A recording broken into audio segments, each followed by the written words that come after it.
Olá, hoje quero falar com você sobre o nosso tempo e o tempo de Deus, os nossos caminhos e os caminhos do Altíssimo.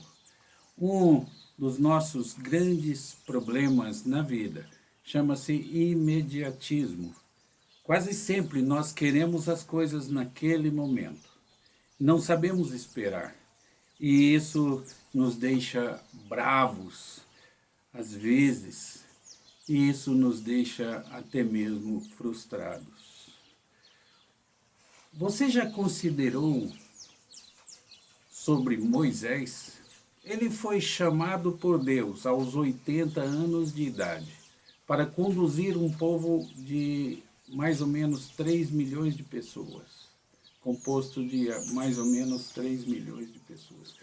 Conduzir esse povo pelo deserto, enfrentar todas as dificuldades próprias do deserto.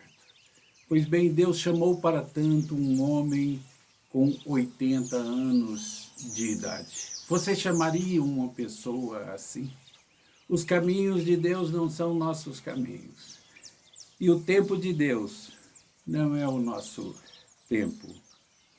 Você já considerou os caminhos de Deus para dar compreensão a Jó da sua vida? No final da sua vida e na última etapa da sua vida, Jó disse assim: bem sei que tudo podes e nenhum dos teus planos pode ser frustrado. É verdade, mas para que ele chegasse a essa compreensão, ele passou por um caminho muito dolorido. Os caminhos de Deus não são nossos caminhos. Você já considerou os caminhos de Deus para treinar José e para torná-lo uma ferramenta útil para salvar o seu povo no Egito?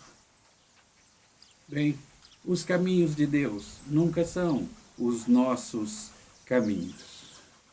Você já considerou a vocação dos apóstolos? Você escolheria homens como Judas, como Pedro, para o apostolado? Bem, Deus escolheu.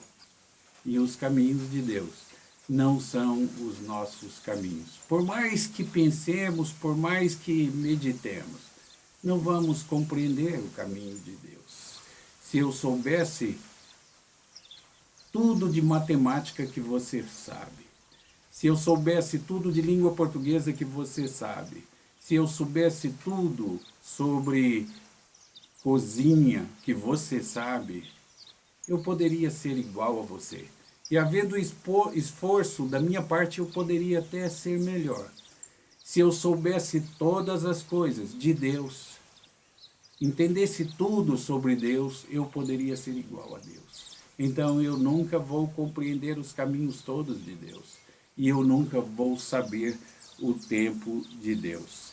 Por vezes, coisas acontecem em nossa vida e nós nos dedicamos à oração. Quantas vezes eu tive que lembrar a mim mesmo que os caminhos de Deus não são os meus e que os pensamentos de Deus são mais elevados do que os meus. Às vezes nós queremos ensinar as coisas a Deus em nossas orações, pedimos um emprego. Ora, como é que você sabe que aquele emprego será o melhor de Deus para você? Pedimos uma namorada.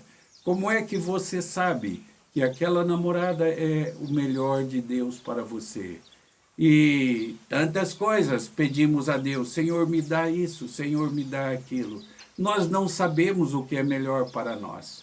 Talvez a melhor coisa que façamos em nossas orações é nos aquietarmos diante de Deus e nos assossegarmos em seu braço e manter firme a nossa esperança e a certeza de que Deus cuidará de nós.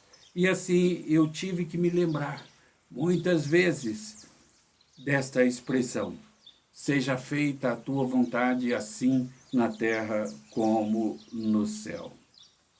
Depois de alguns anos dos problemas resolvidos, a realidade sempre me mostrou que os planos de Deus são os melhores e que os caminhos de Deus são os melhores. É uma questão de confiança, é uma questão de fé, de experiência com Deus.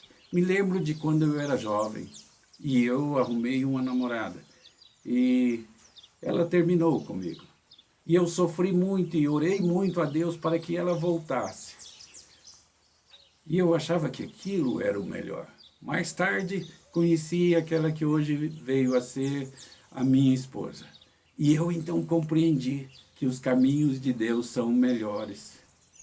Que o que Deus tem para mim é melhor do que o que eu acho ser bom para mim. Entender isso significa descansar plenamente em Deus. Não olhar as circunstâncias, mas olhar para Deus. Colocar nossos olhos firmes no Altíssimo. Isso é grande sabedoria vinda da palavra de Deus para a nossa vida. Que Deus nos abençoe.